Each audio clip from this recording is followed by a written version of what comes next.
Hi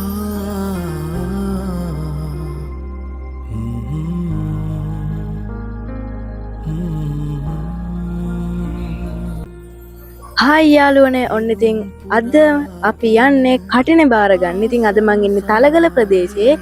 ඉතින් දැන් video එක ලයික් එකක් දාලා සෙට් වෙන්න. මේ ජූලි මාසේ අපි දැන් කටිනේ බාර ගන්න යන්න තමයි ලෑස්ති වෙන්නේ. එහෙනම් subscribe කරලා වීඩියෝ එකත් එක්ක සෙට් වෙන්න.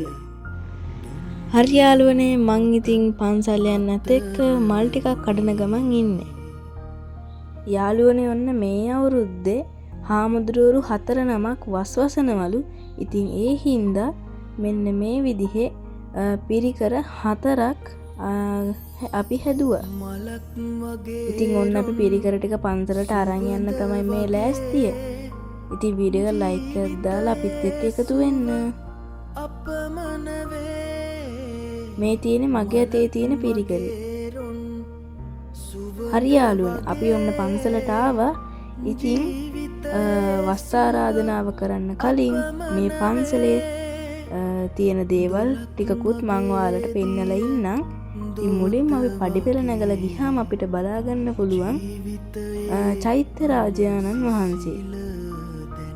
ඔය මන් දැන් යන පැත්තේ මේ පාරේ වම් පැත්තේ තමයි දානශාලාව තියෙන. ඒ වගේම බුදුගේ අද දොරවල් වහලා තියෙන හින්දා ඔයාලට පෙන්වන්න නම් වෙන්නේ නැහැ.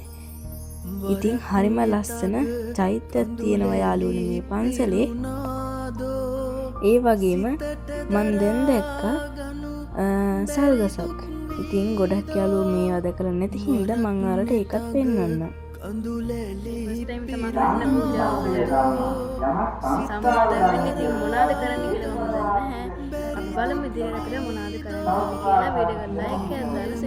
යාළුවනේ මේ තියෙන්නේ ගොඩක් උස සල්ගසක්.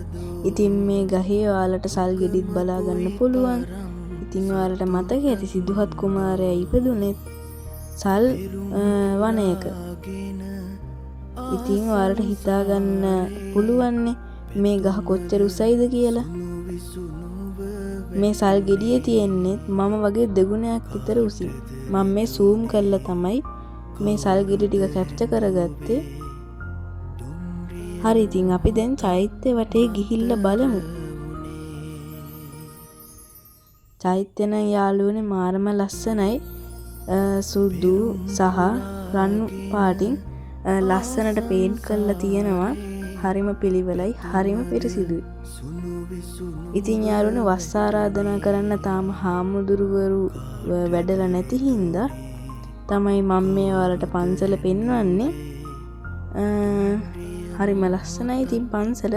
අපි දැන් චෛත්‍ය රාජානන් වහන්සේ වටේ පොඩ්ඩක් ඇවිදලා බලමු කොහොමද මේ වටේ පරිසරය තියෙන්නේ කියලා. සතර දිශාවට බුදු පිළිම 4ක් තියෙනවා යාළුවනේ චෛත්‍ය වටේට. තව බෝමළුවටත් අපි ගිහිල්ලා බලමු.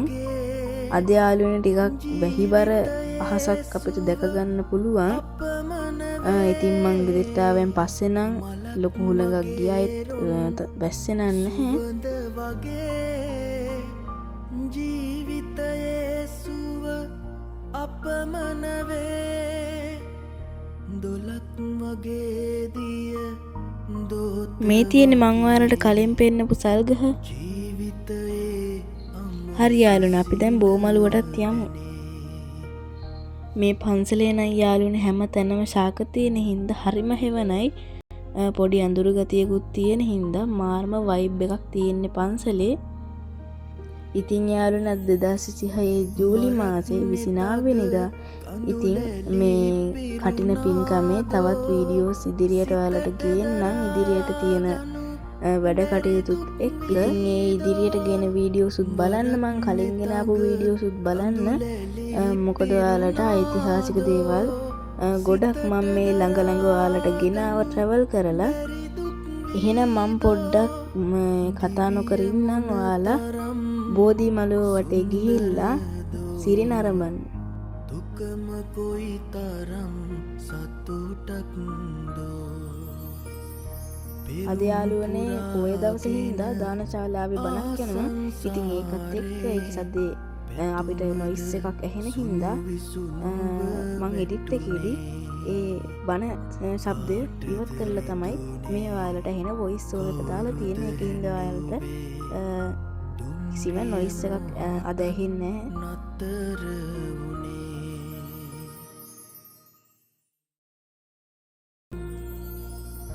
පෙරුම් පුරාගෙන ආසංසාරේ පැතුමද සුණු විසුණුව වැටුනේ. ඉතින් යාළුවනේ මේ වීඩියෝ එක පෝස්ට් කරලා මේ කවියක් පොඩ්ඩක් කියවලා බලන්නකෝ. මේ තියෙන්නේ යාළුවනේ අපි ගෙදරදී මල් කඩලා හදාගත්ත මල් වට්ටිය. ලස්සනයිද කියලා කමෙන්ට් එකක් දාන්න. මේ කවියත් කියවලා බලන්නකෝ වීඩියෝ එක ස්ටොප් කරලා. හරි යාළුවනේ. ඉතින් ඔන්න දැන් අපි හාමුදුරුවරු 4 නමට වස් ආරාධනා කරන්නයි යන්නේ. ඉතින් ඔන්න අපේ වට්ටි 4 තියෙනවා. යාළුවනේ ඔන්න දැන් අපේ නෑය කට්ටිය ගිහිල්ලා මේ පූජා බාන ටික පූජා කළා. ඔයාලට පේනවනේ. ඉතින් ඒක හරිම ලස්සනයි. ගමේ කට්ටියත් ගොඩක් ඇවිල්ලා හිටිය දානශාලාවේ. සිල් ගත්ත ඇත්තන් ඉන්න වෙලාවෙම තමයි මේ පින්කමත් සිදු කළේ. ඊට පස්සේ මේ පින්කම සිදු කරලා ඊට පස්සේ තමයි සිල් ඇත්තෝ සිල් පවාරලා ගෙවල් වලට. ඔන්න යාළුවනේ දැන් මේ ගාථාව කියලා අපිට කටිනේ බාර දුන්න මෙන්න මේ විදිහට. ඔන්න යාළුවනේ එහෙනම් අදට අපේ වීඩියෝ එක ඉවරයි. අපි තවත් ලස්සන දවසක ලස්සන vlog එකකින් හම්බෙමු. බායි ඔයාලා හැමෝටම subscribe කරලා තියාගන්න.